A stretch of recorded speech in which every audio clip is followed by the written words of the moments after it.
श्री महावीराय नमः।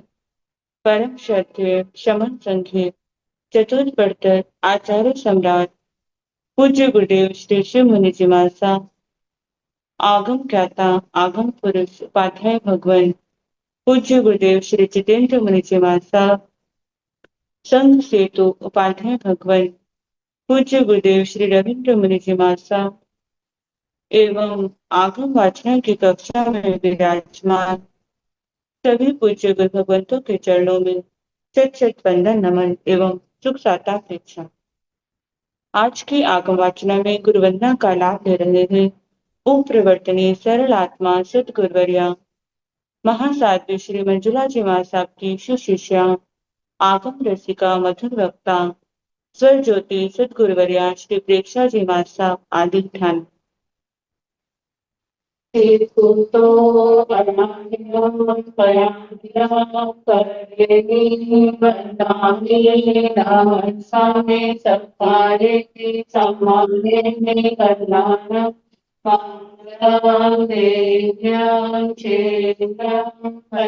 स्वामी मध्य चेतो अयाम्यं वयाम्यं करेमि प्रणामे नमः स्वामी सत्कारे सम्माने में कल्याणं मंगलं देव्यां चेयं पद्मासानि मसेनता देखो अयाम्यं तयाम्यं करेमि वन्दामि नमः स्वामी सत्कारे में सम्माने में कल्याणं मंगलं देव्यां चेयं पद्मासानि मथे गुरु जी।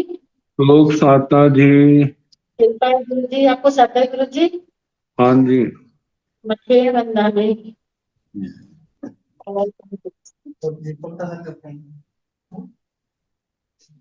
आज की तपस्या का लाभ ले रही है शमनी सूर्य उत्तर भारतीय प्रवर्तन डॉक्टर श्री सरिता जी महासाब की सुशिष्या घोर तपस्विनी महासाध्वी श्री शुभा पिंकी जी महासाब उपवास गुरुणी स्वर्ण राज सुधाकरण स्वाति जी महासाब की सुशिष्या साध्वी श्री अर्चिता जी महासाब उपवास।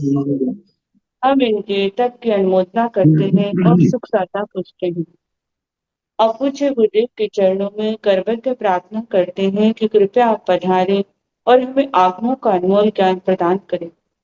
पधारिए गुरुदेव।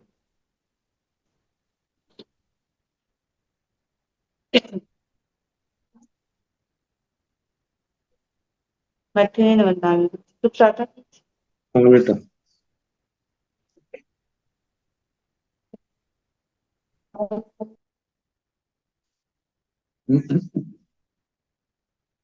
नमो अरिहंताण नमो सिद्धाण नमो आयर्याण नमो ओवैधायाण नमो लोए सर्व साहुण हेसो पंच नमोकारो सर्व पावो परम मंगलानंत संदेश परमं हवै मंगलम।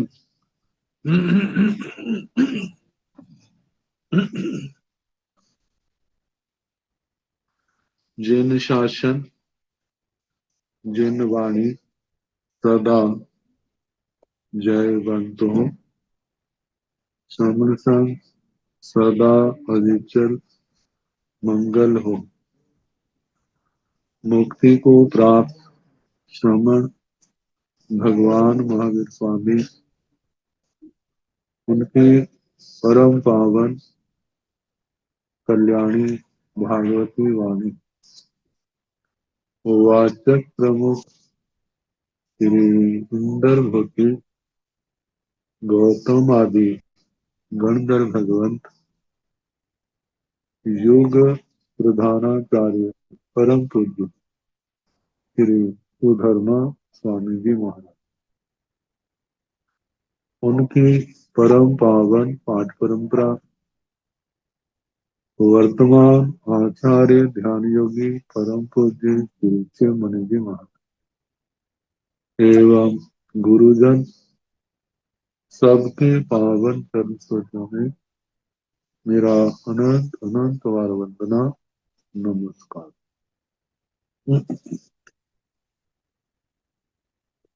आगम परिषद में विराजमान वरिष्ठ मुनिराज, अन्य मुनि,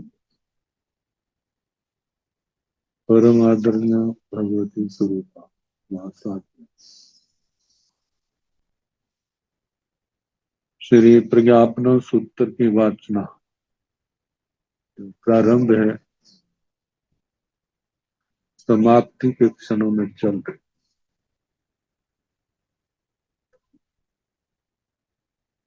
36वां पद केवल इस मुद्घात का वर्णन और उसके बाद योगों का निरोध, योगी अवस्था और सिद्ध गति की प्राप्ति। योगों का निरोध शुक्ल ध्यान का तीसरा चरण और योगी अवस्था शुक्ल ध्यान का चौथा चरण। सेण भंते ताहा सयोगी सिद्धति जावंतं करेति। हे भगवान, सेण वे केवली भगवान, ताहा सयोगी संयोग अवस्था में, संयोगी अवस्था में जब जोग चलते हैं उस समय सिद्ध होते हैं, बुद्ध होते हैं, मुक्त होते हैं, परिनिर्वाण को प्राप्त करते हैं, क्या सभी दुखों का अंत करते हैं। भगवान ने कहा गोयमा नो इणथे समथे, वे गौतम नहीं। सेणम पुब्बा में सन्निस पंचन्यस पजत्यस जहन्न जोगी स हिठा और संकेत गुण परिहीणम परमं मन जोगम निरुंभय। सेणं वह केवली भगवान, पुब्बा में पहले मनोयोग का निरोध करते हैं। मनोयोग के निरोध के संबंध में कहा है सबसे पहले सन्निस पंचेंद्रिय स पजत्य स जहन्न जोगी स, संगी पंचेंद्रिय प्रियापत, संगी पंचेंद्रिय प्रियापत का जो जघन्य योग होता है उससे भी हेठा असंख्यत गुण परिहीन, असंख्यात गुणा कम परिहीन, परम मन जोगम निरुंभय, पहले मनोयोग का निरोध करते हैं और प्रति समय इसी गति से मनोयोग का निरोध करते जाते हैं। जब मनोयोग का निरोध हो गया उसके बाद तो अनंतरं च अनंत, उसके पश्चात बेन्दियस प्रजतगस जहन्न जोगिस हेठा असंख्य गुण परिहीणम दोचंग वै जोगम निरुंभति। दो इंद्रिय जीव पर्यापत, पर्यापत में जितना जघन्य योग कम से कम होता है उससे भी असंख्यात गुणा सूक्ष्म वचन योग को निरुंभति रोकते हैं और इसी गति से प्रति समय उनको निरोध करते हुए वचन योग का जब निरोध हो जाता है उसके पश्चात तो अनंतरं च अणं सुहुमस पणग जीवस अपजत्य स जहन्न योगी स हेठा और संकेत गुण परिहीणम तच्चं काय योगम निरुंभति। उसके पश्चात सूक्ष्म सुमस पणक जीवस अपजत्यस, सूक्ष्म पनक जीव अपर्यापत, उसके जहन्य जोगी सो जो जघन्य जोग सबसे कम होता है, उससे भी हेठा असंख्येत गुण परिहीन और संख्यात गुणा कम। तच्चंग काय योगम निरुंभति, तीसरे काय योग का निरोध करते हैं। और उसके बाद प्रति समय निरोध करते करते पूर्ण रूप से काय योग का निरोध होता है। सेण एतेण उपायण, इस उपाय से परम मन योगम निरुंभति, पहले मनोयोग का निरोध करते हैं। मनोयोगम निरुंभिता, मनोयोग का निरोध करके वही योगम निरुंभति, वचन योग का निरोध करते हैं। वही योगम निरुंभिता, वचन योग का निरोध करके काय योगम निरुंभति, काय योग का निरोध करते हैं। काय योगम निरुंभिता योग निरोहम करेती, इस प्रकार जिस समय काय योग का निरोध हो जाता है तो तीनों ही योगों का निरोध हो जाता है। योग निरोहम करेता अयोग्यम पावनति, योग निरोध करके अयोगी अवस्था को प्राप्त हो जाते हैं। अयोग्यम पावनिता, अयोग अवस्था को प्राप्त करके इसी हस पंचअक्षर उच्चारण अध्याय असंख्यज मुहूर्त समयं अंत मुहूर्त्यं शैलेषु परिवज्जय, अंत मुहूर्त्यं शैलेषु परिवज्जय, अंतर मुहूर्त प्रमाण की शैलेशी अवस्था को प्राप्त करते हैं।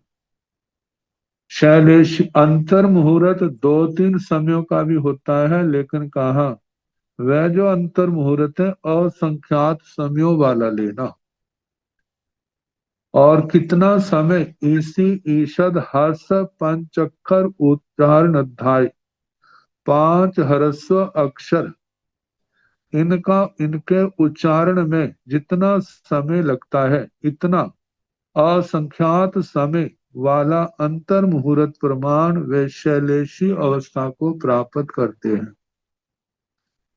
शैलेशी अवस्था 14वें गुण स्थान को कहा जाता है। इस शब्द की व्युत्पत्ति करते हुए कहा है शील, शील चारित्र को कहते हैं। तो शीलेश चारित्र में सर्व प्रधानता जथाख्यात चारित्र की, जथाख्यात चारित्र की भी परिणाम तो सबके एक जैसे होते हैं। एक शतमस्त की होती है और एक केवली की होती है। तो शतमस्त की अपेक्षा से केवली का परिणाम तो एक समान है, लेकिन उसकी प्रधानता केवल ज्ञान के कारण। केवली की दो अवस्थाएं हैं, एक संयोगी अवस्था है और एक अयोगी अवस्था है। संयोगी अवस्था में ईर्यापथि की क्रिया होती है और अयोगी अवस्था में उसका भी निरोध हो जाता है।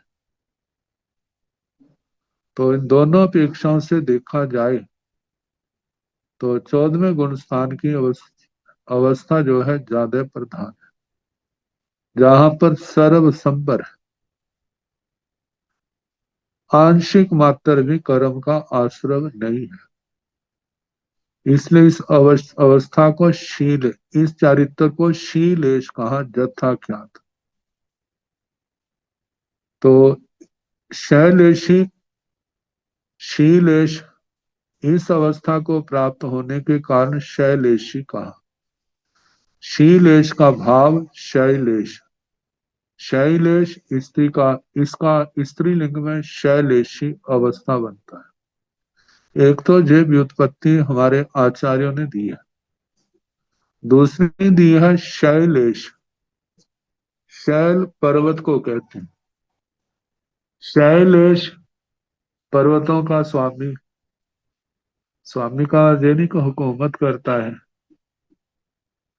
इसका मतलब उनका प्रमुख सबसे बड़ा। पर्वतों में मेरु पर्वत सबसे ऊंचे है, लेकिन 5 मेरुओं में से भी जम्बू द्वीप का मेरु पर्वत सबसे ऊंचा है, जो 1000 योजन जमीन के अंदर है और 99,99,000 योजन जमीन से ऊपर है। सारी उसकी लंबाई 1 लाख योजन बैठ जाती है और 40 योजन की आगे चोली का है। तो शैलेश पर्वतों का स्वामी कहते हैं कितने भी आंधियां तूफान आए, इस मेरु पर्वत के ऊपर कोई असर नहीं पड़ता। भक्तामृत स्तोत्र के 15वें श्लोक में इसकी चर्चा आई है। मतलब सदा अकंप रहने वाला, ऐसी अवस्था उस शैलेश पर्वत जैसी अवस्था जिस आत्मा को प्राप्त हुई, वह शैलेशी अवस्था है। इस अवस्था को प्राप्त होने पर योगों का आत्म प्रदेशों का स्पंदन जो है पूर्ण रूप से अवरुद्ध हो जाता है, जरा भी कंपन नहीं रहता। तो हम कह सकते हैं तो उस समय तो हृदय भी नहीं धड़कता होगा, उस समय फेफड़े श्वासोश्वास भी नहीं चलता होगा, क्योंकि जब हृदय धड़कता है तो अंदर तो कंपन हो गई, तो वहां पर ऐसा तो कुछ भी नहीं होता। 5 ह्रस्व अक्षर उच्चारण जितना समय है। तो इस शैलेशी अवस्था को परिवज्जयी प्रतिपद्यते स्वीकार करते हैं, ये अवस्था प्राप्त होती है। पूर्व रहित गुण सेढ़ियम च रंकम्बम ईसे शैलेशी मध्याय असंखेजाहि गुण सेढ़ी असंखेजे कम खंडे खवयति। कहा जाता है पूर्व रहित गुण सेढ़ियों, पूर्व रचित गुण श्रेणी। श्रेणी का ऐसा कहा जाता है, एक तो सीढ़ी होती है ना, गुण श्रेणी में आता है कि जितने कर्म पहले समय में, दूसरे समय में उससे असंख्यात गुना ज्यादा हो, तीसरे समय में दूसरे से भी असंख्यात गुना ज्यादा कर्म हो, तीसरे से चौथे में, चौथे से 5वें में। क्योंकि शुक्ल ध्यान की अत्यंत प्रचंड आग जल रही, उस आग के अंदर जलने की सामग्री भी तो होनी चाहिए। जितनी आग प्रचंड होगी वो उतना ज्यादा काम कर सके। तो उस समय जितने कर्म है अपने आप उस ध्यान साधना के द्वारा उस शुक्ल ध्यान की आग में पड़ते जाते हैं और कर्म जल के राख बनते जाते हैं। मतलब प्रति समय असंख्यात गुना कर्मों की निर्जरा ज्यादा होती है, उदय में आते हैं और वो शुक्ल ध्यान की अग्नि में जलते जाते हैं। तो बताया है पूर्व रचित जो गुण श्रेणी है वो कर्म तीसरे शैलेशी मध्याय उस शैलेशी काल में 14वें गुण स्थान में है। असंख्यजा ही गुण से असंख्यात गुण श्रेणियों से असंख्य कर्म खंडे खवयति, असंख्यात कर्म कंदों को क्षय करते हैं, मतलब उनकी निर्जरा होती जाती है। खव इतना क्षय करके आखिर में वो भी समय आ जाता है, आयुष्य का अंतिम क्षण, अंतिम समय। अंतिम समय सभी कर्मों का हिसाब किताब बरोबर हो जाता। तो कविता क्षय करके वेदनित जाऊआ नाम गोते चेते चतारी कमन से जुगवं खवेती।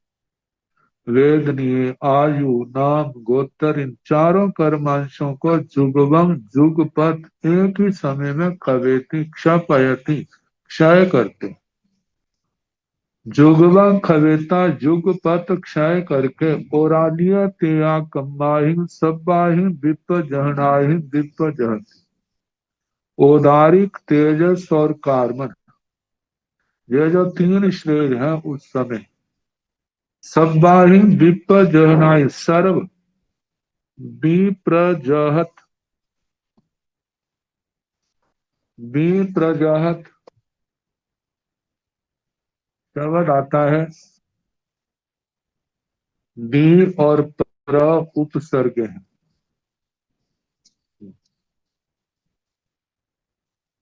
बी विशेष करके, प्र का मतलब प्रकृष्ट रूप से।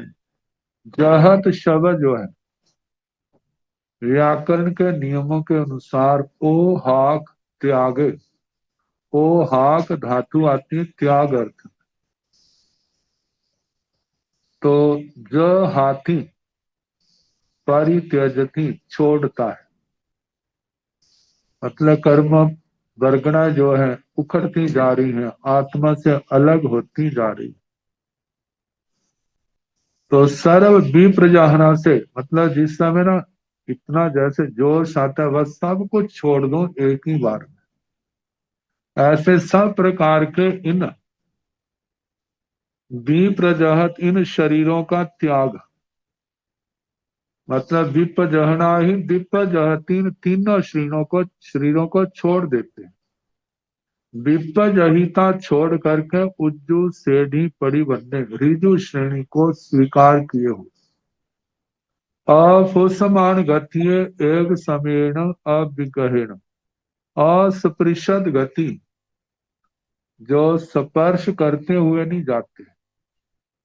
कहा कि स्पर्श होता है किया नहीं जाता, क्योंकि स्पर्श करते जाए तो वहां पहुंचने में असंख्यात समय लग जाए।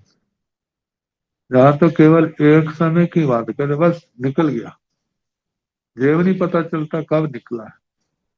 सदमस्तों का विषय नहीं है, जो केवलियों का विषय। अस्पृशद गति से एक समेणम एक समय मात्र से अविग्रहेणम एक समय की अविग्रह, मतलब विग्रह गति नहीं है, मोड़ वाली गति नहीं। उड्ढंगनता ऊपर जाक गए हुए, सागारो उत्थे, क्योंकि कहा कि जब जिस समय वो सिद्ध गति को जाते हैं उस समय साकार उपयोग होता है। शतमस्तों का उपयोग अंतर मुहूर्त काल का है, केवली का उपयोग जो है वो केवल एक समय मात्र का है, क्योंकि वहां पर कोई आवरण नहीं है जानने के लिए आत्मा को जोर लगाना है, ऐसा वहां पर नहीं है, अनावृत अवस्था है। साकार उपयोग में सिद्धति बुद्धति, सिद्धति सिद्ध होते हैं, बुद्धति बुद्ध होते हैं, मुच्यति मुक्त होते हैं, परिनिब्बाति परम निर्वाण शांति को प्राप्त करते हैं, सब दुखान्मंतम करेति सभी दुखों का अंत करते हैं।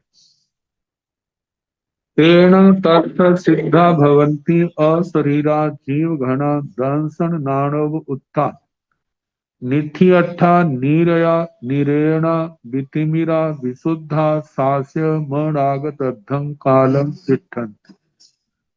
ते कीणठेन भन्ते एवं बुच्यति तेन तत्थ सिद्धा भवन्ति अशरीरा जीवगणा दंसन जीवघना दंसन नाणव उत्ता निथि नीरया नीरेण वितिमिरा विशुद्धा शासत मनागयद्धं कालं चिट्ठन्ति। गोयम से जहाँ नामय भियाण अग्नि दड्ढाण पुनरभि अंकुरुपत्ति न हवै एवमेव सिद्धाण विकम्म वियेषु दड्ढेषु पुनरभि जम्मुपत्ति न हवति। से तीनठेण गोयमा एवं बुच्यति तेन तत्थ सिद्धा भवन्ति अशरीरा जीव घना दंसन नाणव उत्ता निथि नीरया नीरेण तिमिरा शुद्धा सास्य मनाग्यधम कालम चिट्ठन्ति थी निछिन्न सब दुखा जाति जरा मरण बंधन विमुखा सास्य मुब्बावाहं चिट्ठन्ति सुहि सुहं पत्ता पन्नवनाय भगवती छत्ति सैमं समुधाय पदम समत्तम पन्नवना समत्ता तेन तथ सिद्धा भवंती वे वहां पर सिद्ध होते हैं। सिद्ध का मतलब एक शाश्वत होता है। सिद्ध का मतलब जिनके सारे काम हो गए, अब कुछ भी करना शेष नहीं हो गया। और सिद्ध का मतलब होता है अपने आप में परिपूर्ण होना। अपने आप में परिपूर्ण होना मतलब ये आत्मा जो है अपने स्वरूप में अवस्थित हो गई है। अब किसी भी कर्म का जब सत्ता ही नहीं है तो उदय क्या होगा। जब उदय नहीं है तो भोगना किसको है। कर्मों के रोगों कर्मों के बंधनों से सदा सदा के लिए मुक्त हो गई। सिद्ध होते हैं कैसे हैं और शरीरा। अब 5 शरीरों में से कोई शरीर उनके पास नहीं है। जीव घना वे आत्म प्रदेश क्या है घन रूप में। कहा देखो कैसे हम अनुमान लगा सकते हैं। लोकाकाश के अंगुल के असंख्यात में भाग में इतने आकाश प्रदेश हैं, प्रति समय एक एक भी निकाला जाए तो असंख्यात उत्सर्पणी अवसर्पणियां निकल जाए। और केवली समुद्घात के चौथे समय में जो आत्मा सारे लोक में फैल जाती है। एक एक आकाश लोकाकाश के एक एक प्रदेश के साथ आत्मा का एक एक प्रदेश स्पर्श करता है। अब केवल कितने मात्र में मानो जो 500 धनुष की अवगाना है तो उसका तीसरा हिस्सा कम हो गया। कहाँ लोकाकाश और कहाँ पर केवल 333 धनुष से कुछ ज्यादा होता है। और 7 हाथ का तो उसके हाथ 2 हाथ का है तो 32 अंगुल प्रमाण। इतनी अवगाना में तो वो आत्म प्रदेश क्या है घन रूप में है, इसलिए जीव घना आता है। दर्शन नाणो उत्ता दर्शन ज्ञान में जिनका उपयोग है। एक समय में ज्ञान में होता है, फिर दर्शन में, फिर ज्ञान में, फिर दर्शन में। निथि अर्था निष्ठितार्थ। निष्ठितार्थ का निष्ठित। निष्ठित का मतलब निष्ठा को प्राप्त। निष्ठा का मतलब समाप्ति। समाप्ति को प्राप्त समाप्त हो गए हैं जिनके अर्थ प्रयोजन कार्य वो निष्ठितार्थ है। नीरया नीरज। रज कर्मों की रज जो है निर्गत आत्मा से निकल गई है। नीरेणा नीरेजन। एजरी धातु कंपन अर्थ में आती है। एजना एजना का कंपन। अब आत्म प्रदेशों के अंदर कोई हलचल नहीं है, इसलिए निरेजना कहा। बी तिमिरा। तिमिर का मतलब अंधकार। वह अज्ञान अंधकार का कोई नाम मात्र भी लवलेश नहीं है। विशुद्धा आत्मा पूर्ण रूप से विशुद्ध है। सास्यम अनागतम कालम। कहते हैं जो अनागत काल जो है, अनागत काल शाश्वत। और अनागत काल जो शाश्वत है सदा रहने वाला। मतलब कालम चिट्ठन्ति सदा के लिए वहां पर स्थित हो जाते हैं। सेवकेन भन्ते एवं बुच्यति तेन सिद्धार्थ सिद्धा भवन्ति अशरीरा जीव घना दंसन नाणव उत्था नित्यर्था नीरया नीरेणा वितिमिरा विशुद्धा शासत मानाग्यद्धं कालं चिट्ठन्ति। सेवकेन भन्ते एवं बुच्यति है भगवत। ऐसा किस कारण से कहा जाता है। तेण तत्थ सिद्धा वे वहां पर सिद्ध भगवान सिद्ध होते हैं। भवंती और शरीरा शरीर से रहित जीव घना जीव घन दंसन नानोता दर्शन ज्ञान से उपयोग है। जिनका निथि अर्था निश्चित अर्थ जिनके सारे कार्य सिद्ध हो गए हैं। नीरया नीरज कर्मों की रज से रहित, नीरेणा निरेजन, वितिमिरा वितिमिर अज्ञान अंधकार से मुक्त, विशुद्धा विशुद्ध, सास्यम अनागत शाश्वत, अनागत अनागत का, कालंग चिट्ठंती वहां पर काल स्थित रहते हैं। गोयमा है गौतम से जहाँ नामाय, बियाण अग्नि दड्ढाण पुनरभि अंकुरुपत्ति न हवई। हे गौतम, जैसे बियाण अग्नि दड्ढाण, जो बीज अग्नि के द्वारा दग्ध हो चुके हैं, जल चुके हैं, उनकी पुनरभि अंकुरुपत्ति न हुई, पुनः अंकुर की उत्पत्ति नहीं होती, वो अंकुरित नहीं होता। एवं इसी प्रकार सिद्धाण भी काम बीएसु दृढ़ेशु, सिद्ध भगवंतों के कर्म बीजों के दग्ध होने पर, जल जाने पर पुनरअभि जम्मूपत्ति न हुई, पुनः जन्म उत्पत्ति नहीं होती, जन्म नहीं होता। तत्वार सूत्र के स्वपज्ञ भाष्य में आचार्य उमा साती ने कहा है, दग्धे बीजे यथात्यंत प्रादुर्भवती नांकुर, करम बीजे तथा दग्धे न रोहती भवांकुर। उस श्लोक के भावों का मूल स्रोत जो है ये आगम है। कहते जैसे बीज अत्यंत जल जाने पर उसके अंदर अंकुरित नहीं होती, वो अंकुरित नहीं होता है बीज, इसी प्रकार कर्म बीज के जल जाने पर भवांकुर जन्म मरण का अंकुर पुनः आरूढ़ नहीं होता। से तीर्णठेण गोयमा इसलिए है गौतम, एवं बुच्चति ऐसा कहा जाता है, तेण तत्थ सिद्धा भवंती, वे जीव जो केवली भगवान सिद्ध गति की सारी प्रक्रिया बताई है वहां सिद्ध होते हैं, और शरीरा शरीर से रहित जीव घना जीव घन घन अवस्था को प्राप्त है, दर्शन नानो होता दर्शन ज्ञान में जिनका उपयोग है, निथि अट्ठा निस्थितार्थ, नीरिया नीरज निरेना निरेजन, वितिमिरा वितिमर, विशुद्धा विशुद्ध, शास्यम अनागत शाश्वत, अनागत काल, कालंग चिट्ठंती थी वहां पर स्थित होते हैं। अब गाथा में इन भावों को बताया है, निचिन्न सब दुखा, जाति जरा मरण बंधन विमुखा, सास्य मब्बा वाहम चिट्ठंती सोही सुहम पत्ता। निचिन्न सब दुखा, जिनके सारे दुख निचिन्न पूर्ण रूप से छिन्न भिन्न हो चुके हैं, दूर हो गए।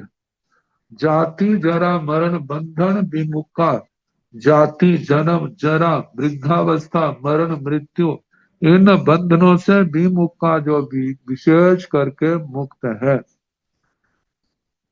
सास्यम अब्बा वाहम चिट्ठंती सुही सुहम पत्ता, सास्यम शाश्वत सदा काल, अब्बा वाहम जिसमें किसी प्रकार की बाधा रुकावट नहीं है, जेनिया कुछ समय के सिद्ध हुए पुनः संसार में आगे फिर सिद्ध हो गया, इसमें निरंतर जो उनकी सिद्ध अवस्था बनी रहती है, कोई वहां पर बाधा नहीं है, चिट्ठांति स्थित होते हैं। सुही सुहंग पत्ता, सुहंग पत्ता सुख को प्राप्त, सुही सुखी, वे सदा सुख समुद्र में लीन रहते हैं, आत्म समाधि में रहते हैं जहाँ कोई क्लेश नहीं है। पन्नोनाय भगवती छत्तीस समुघाय पदम समत्कार, इस प्रकार प्रज्ञापना भगवती का 36वां समुद्घात पद समाप्त हुआ, और इसके साथ ही पन्नवना समत्ता प्रज्ञापना सूत्र का समापन। जहां तक ख्याल है 29 अक्टूबर को इस सूत्र की वाचना प्रारंभ हुई। नवंबर, दिसंबर, जनवरी, फरवरी, मार्च में हो गया, और अप्रैल का पहला हफ्ता भी हो गया। सब मिला के लगभग 5.25 महीने में इस शास्त्र का समापन हुआ। इस आगम को छोटी भगवती कहा जाता है, क्योंकि इससे आगे किसी और शास्त्र का विस्तार है, बड़ा है, तो वो भगवती सूत्र व्याख्या प्रज्ञप्ति। तो इस सूत्र का समापन 36 पद, केवल पदों के नाम गिना दूं। पहला पद पन्नवना प्रज्ञापना, जिसमें जीव अजीव का विस्तार से वर्णन आया था। अजीव का वर्णन थोड़ा है, इसलिए पहले उसका वर्णन किया।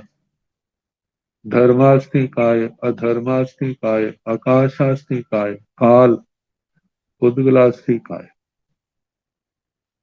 उद्गलास्ति काय का वर्ण, गंध, रस, स्पर्श, संस्थान की अपेक्षा से वो जो 530 भांगे बनते हैं पुद्गल को लेकर के, उन सब का वर्णन हुआ था। जीव का वर्णन, जीव प्रज्ञापना, संसार समापन और संसार समापन, सिद्ध भगवंतों का वर्णन।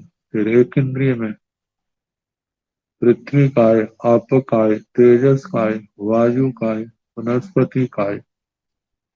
दो इंद्रिय, तीन इंद्रिय, चार इंद्रिय, पंच इंद्रिय, त्रियंश, नारकी, मनुष्य, देवता, भवनपति, वाणव्यंत, ज्योतिषी, विमानी, इन सब का वर्णन आया था।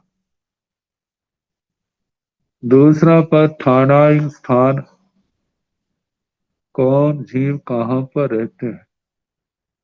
पृथ्वी काय, आप काय, तेजस काय, वायु काय, वनस्पति काय, दो इंद्रिय, तीन इंद्रिय, चार इंद्रिय, नारकियों का, पंचेंद्रिय, त्रियंशों का, मनुष्यों का, देवताओं का, भवनपति कहाँ रहते हैं, बाण यंत्र कहाँ रहते हैं, ज्योतिषियों के स्थान कहाँ है, वैमानिकों के स्थान कहाँ है, सिद्ध शिला तक का सारा वर्णन आया। तीसरा है बहुवक्तव्यम अल्प बहुत्व, अनेक अपेक्षाओं से जीवों के अल्प बहुत्व का वर्णन किया। गति की पहले दिशाओं की अपेक्षा से, फिर गतियों की अपेक्षा से, फिर जीव के साथ भेद किए जाते हैं उनकी अपेक्षा से,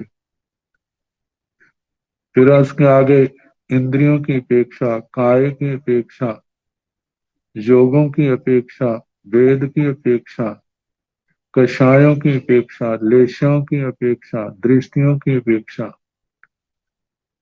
ज्ञान अज्ञान की अपेक्षा, दर्शन की अपेक्षा, संयम की अपेक्षा, उपयोग की अपेक्षा,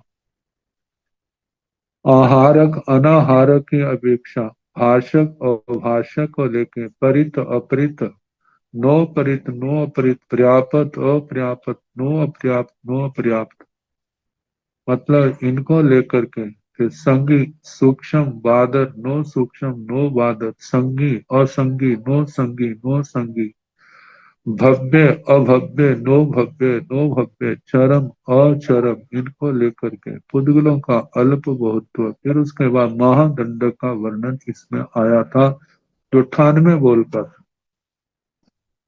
फिर आगे स्थिति का, किस दंड के अंदर किन जीवों की कितनी स्थिति कम से कम ज्यादा से ज्यादा है, इसका वर्णन आया।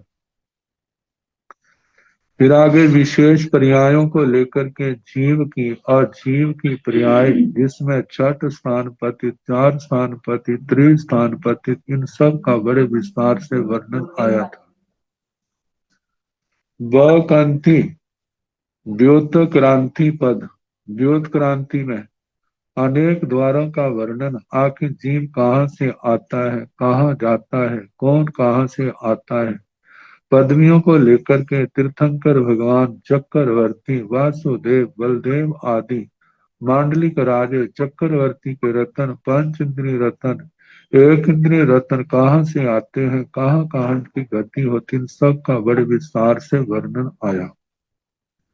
श्वास का वर्णन है, किस कहाँ पर कैसा श्वास चलता है, नारकियों का कैसा है, त्रियंचों का कैसा है, मनुष्यों में कैसा है, देवी देवताओं के कैसे है, आयु के हिसाब से, जैसे पल्योपम के हिसाब से कैसा, सागरोपम के हिसाब से, जैसे एक सागरोपम की आयु है तो एक श्वास में पक्ष लग जाता है, जब 33 आग्रोपों की है तो 33 पक्ष लग जाते हैं।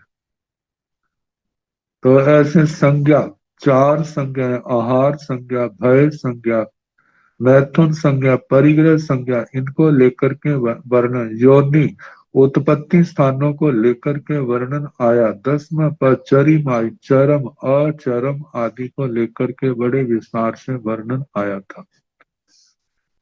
आगे भाषा का अधिकार है, भाषा को लेकर के वर्णन, शरीर 5 शरीरों का वर्णन, परिणाम जीव परिणाम अजीव परिणाम, कैसे कैसे ये परिणाम अनेक दृष्टियों से जहां पर वर्णन आया था।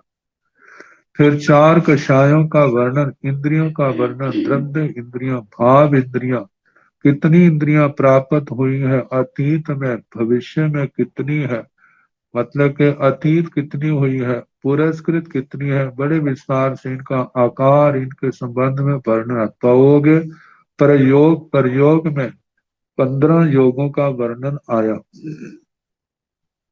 लेशास्तारमा लेश्या पद अर्थात लेश्या व 6 लेशों का बड़े विस्तार से वर्णन आया। काय थी, काय स्थिति, कौन पर्याय कितनी देर तक, कम से कम, ज्यादा से ज्यादा, कहाँ कहाँ रह सकता है। समत्य सम्यक्तों का वर्णन, अंत क्रिया या अंत क्रिया का वर्णन, कहाँ से जीव आकर के जीव अंत क्रिया करता है।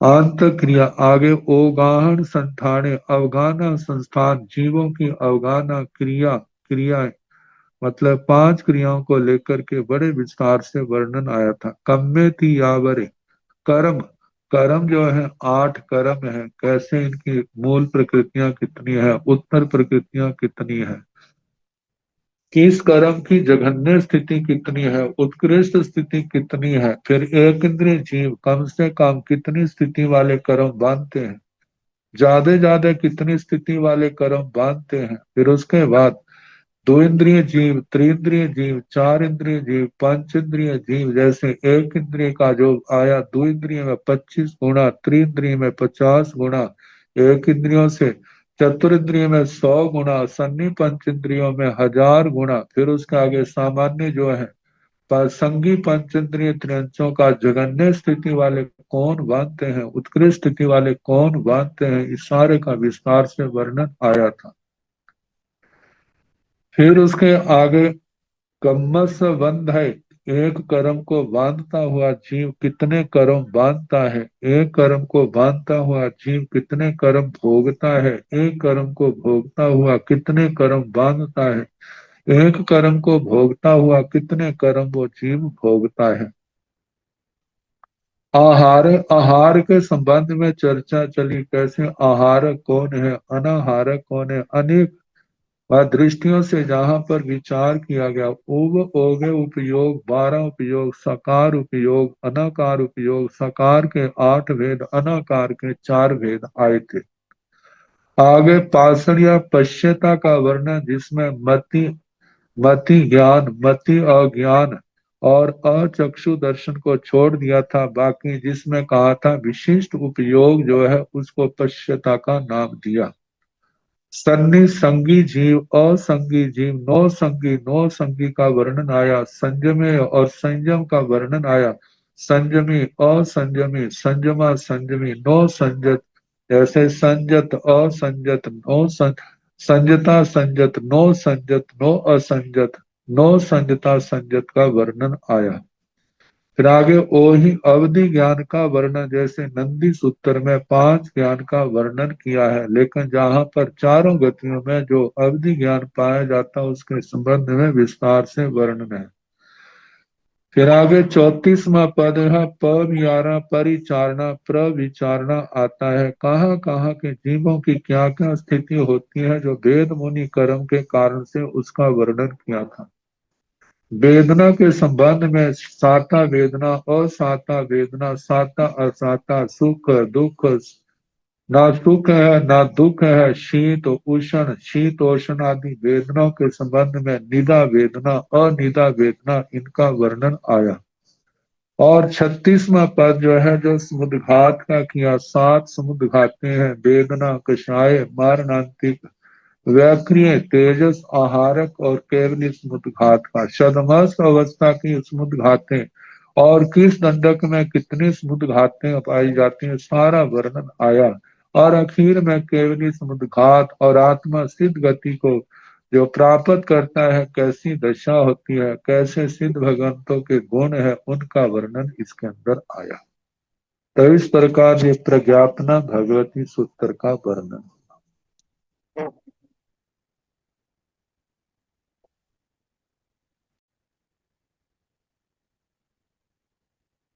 ऐसे तो प्रत्येक सूत्र के हम तो सुबह शाम जैसे प्रतिक्रमण करते हैं, आगे में तिमिही का पाठ तो पढ़ा ही जाता है। तो ऐसे हर सूत्र का सूत्र वाचन के बाद इस पाठ का जो है उच्चारण कर लिया करें। आगम पढ़ने में किसी प्रकार का कोई भी दोष लगा हो सूत्र का उच्चारण करने में, तो आज तक जितनी भी सूत्रों की वाचना हुई है उन सब का अपनी ओर से तो पूरा उपयोग लगाया है। जो आगमों की टीकाएं हैं उसके अनुसार, उसी के अनुसार अर्थ किया जाए। बाकी फिर भी सदमस्तता के कारण से कहीं पर भी कोई ऐसी भूल चूक हुई हो तो अनंत अनंत सिद्ध भगवंत और अरिहंत परमात्मा पांच परमेष्ठी भगवंत उनकी साक्षी से बार बार हमारी क्षमा याचना इच्छा। अब इसके आगे हम